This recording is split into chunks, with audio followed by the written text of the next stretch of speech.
Steve Coogan!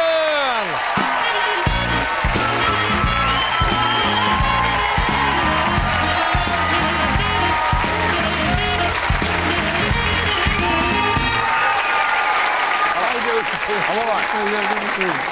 Good to see you.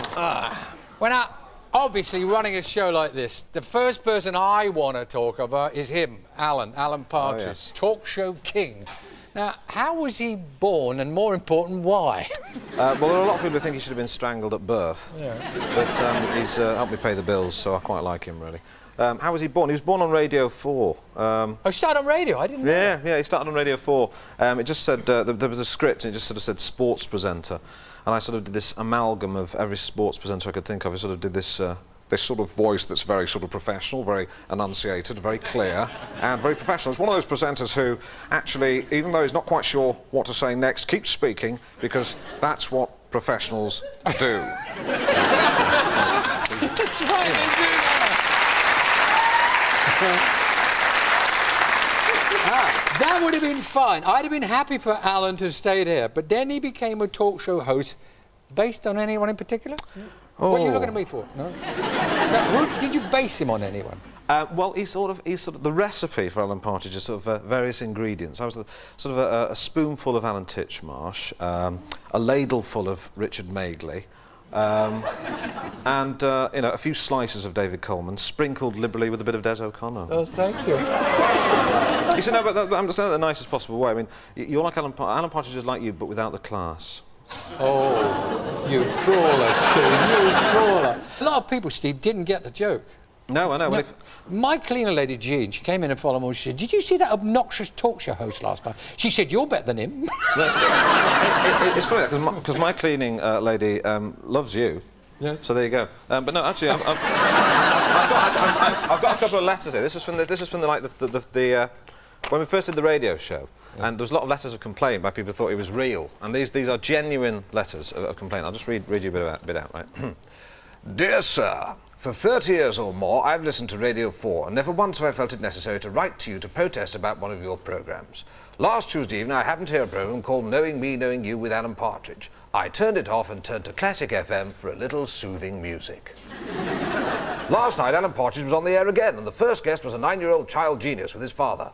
I have to say that the child had more good manners in his little finger than Alan Partridge had in his 37-year-old body. And at the end of the interview, Partridge told the child that he thought he was a little shit. I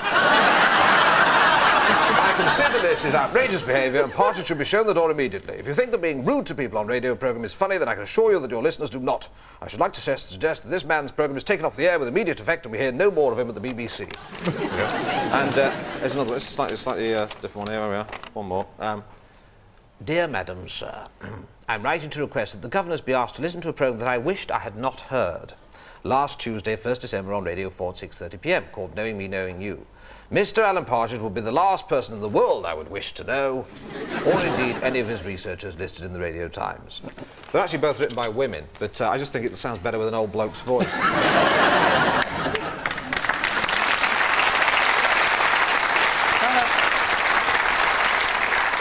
Alan Partridge, you know, he made a few boo-boos along the way and got shunted up to Norwich doing morning regional radio, and we have a clip. It has to be seen to be believed. Go on, you were talking about cow bringing in. Yeah, we bring them in from milking, and then all that can go... Pop the straitjackets on them. What? Thanks very much for being this morning's farmer, Robert Moon. Robert, did you have your breakfast this morning?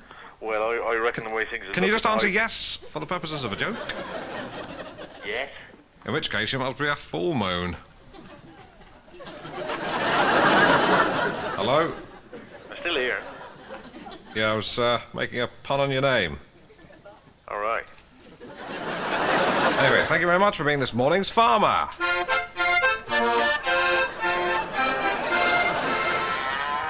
Caroline, line 4, hello. Hello, Alan. Hello. Hello, yeah, have you got a brain or is your head just full of shit? Okay, Mike from Polgrave, are you there, sir? Oh, you ignorant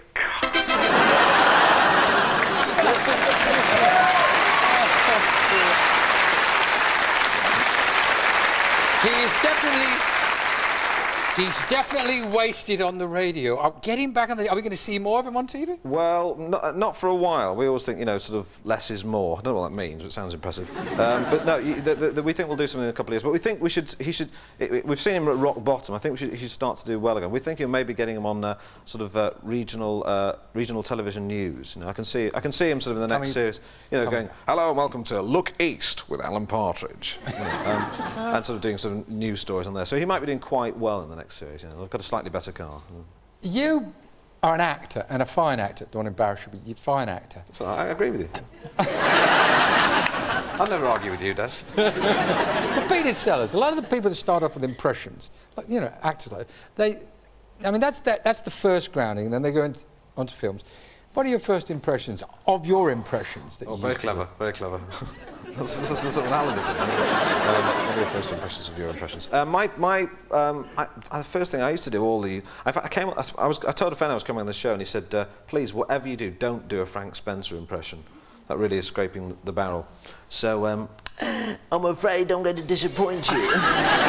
So that was probably the first one I did, and then I went on to all the others. You know, I did Spitting Image for... You did all the voices on that at one time. When you start off on Spitting Image, when you're sort of like trainee voice man, they let you do... you start off just... because there's people like Harry Enfield working on it, and Chris Barry, and I was a new boy, and all you get, first of all, is, like, do the voices of bits of fruit and things like that talk, you know. Bits of fruit? Yeah, well, you know, occasionally they animate bits of fruit and cabbages and things, and they say, who's the new boy? Steve, can you do the voice of this cabbage? And you know... Hello, I'm a cabbage. There's not a lot you can do with that, you know.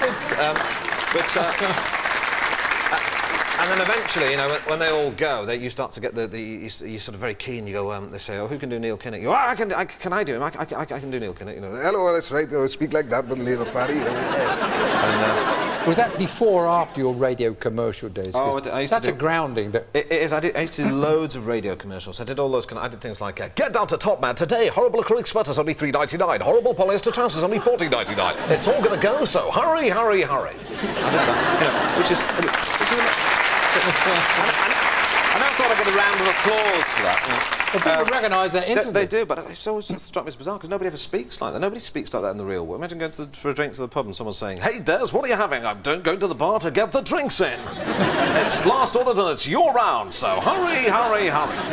People don't speak like that. It was so bizarre. And the thing is, because I'm a northerner, I've got a northern accent, but I did a lot of those straight voiceovers. I'd sort of turn up at the studio and they'd say, "Are you here to do the straight voice?" And that's the kind of BBC type voiceover. And I'd turn up and say, "All right, now let's get this over," and we go down pub, you know, and they'd say, "OK, and we're recording now," and I go, "Now there's even more for your money at Asda." And, smooth, and I do other stuff like you'd get these kind of... They'd have some really crummy, unfunny sketch, and afterwards you'd have to put a sort of laugh in your voice and say, "If you want a better deal from Ford," then, you know, you'd have to sort of pretend to laugh at what was going on. You did a great Wogan. I did a good Wogan, which I used to do the "Hello, and welcome to Wogan. And on tonight's show, apart from talking a load of baloney for the first 5 minutes, I'm going to be doing all kinds of ballycoo." That's right. You got a West End stage show started.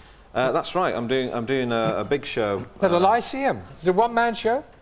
Sort of one man. There's lots of dancers and musicians and things. Alan Partridge going to be there? Oh, we'll be there. Yeah. Tony Farina. Tony Farina, Paul Calf, Pauline Calf, and you know, a few other stuff, and lots of sketches and singing and dancing. It's sort of. Because a lot of comedians go around just sort of standing in front of a microphone. I thought, you know, I'm going to put on a proper show. Yeah. The old days, you know, proper shows. You know about that, don't you? Theatre, I remember that. Yeah. But thanks for... I'm taking out... You don't do this very often, just sitting there as Steve. Only Appreciate for special people. Steve Coogan! Good on you, Steve. Steve